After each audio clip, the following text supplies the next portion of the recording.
என்ன யாரோ அழுகுற சத்தம் கேக்குது. பேபி என்னை விட்டு போயிடாத பேபி, நீ இல்லாம என்னால இருக்க முடியாது, நீ தான் என்னோட உலகமேனு வாழ்ந்துட்டு இருக்கேன். டேய் என்னடா இது? அக்கா நான் லவ் பண்ண பொண்ணு என்ன வேணான்னு சொல்லிட்டாக்கா. ஒரு பொண்ணு வேணான்னு சொல்லிட்டா இப்படி கை கழிச்சிட்டா சரியாயிருமா எல்லாம்? கொஞ்சம் அப்பா அம்மா பத்தி ஏதாவது யோசிச்சு பாத்தியா நீ? அக்கா எனக்கு அவளை தவிர வேற எதுவுமே தோணலக்கா. டேய் தம்பி, இப்ப இப்படிதான் இருக்கும், போக போக இதெல்லாமா நம்ம பண்ணோம்னு தோணும்டா. நீ என்ன வேணா சொல்லுக்கா, எனக்கு அவ தான் வேணும். இதெல்லாம் உனக்கு சொன்னா இப்ப புரியாது. எனக்கு அவ தான் வேணும். சோ ஏன்டா இப்படி பண்ற? சரி அந்த பொண்ணுக்கு ஃபோன் பண்ணு, நான் வேணா பேசி பாக்குறேன். இந்தா லைன்ல தான் இருக்கா. இங்க பாருமா, உங்க 2 பேருக்குள்ள என்ன சண்டைன்னு எனக்கு தெரியாது, ஆனா அவன் மேல உயிரியே வச்சிருக்கேன்னு சொல்றான். அப்பா அம்மா விட உன்னதான் ரொம்ப பிடிக்கும்னு சொல்றான். இத நான் சொல்லணும்லாம் இல்ல, இவ்வளவு நேரம் லைன்ல தானே இருந்த, நீயே கேட்டுட்டு தானே இருந்திருப்ப.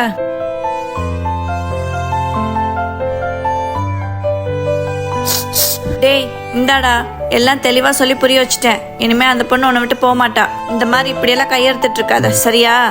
கட் பண்ணிட்டாளா? கட் பண்ணிட்டாடா. ஏன் உன்கிட்ட பேசாம வச்சுட்டான்னு ஃபீல் பண்றியா? சீச்சி இல்லையே. போயிருமா? ஏய் என்னடா இது? அப்புறம் என்ன, உண்மையாலுமே கிழிச்சிட்டேன்னு நினைச்சியா? எல்லாம் ஒரு எமோஷனுக்காக தான். இத ஃபர்ஸ்டே சொல்லியிருந்தா நானும் என் தொண்டைக்குள்ளேயே பேசியிருக்க மாட்டேனே. அவதான் லைன்ல இருந்தா, மியூட்ல போட்டா சண்டை போடுவா. அடப்பாவி. எனிவே ரொம்ப தேங்க்ஸ், என் லவ்வை சேர்த்து வச்சுட்ட. போய் வேலையை பாரு போ. எல்லாம் என்ன சொல்லணும்.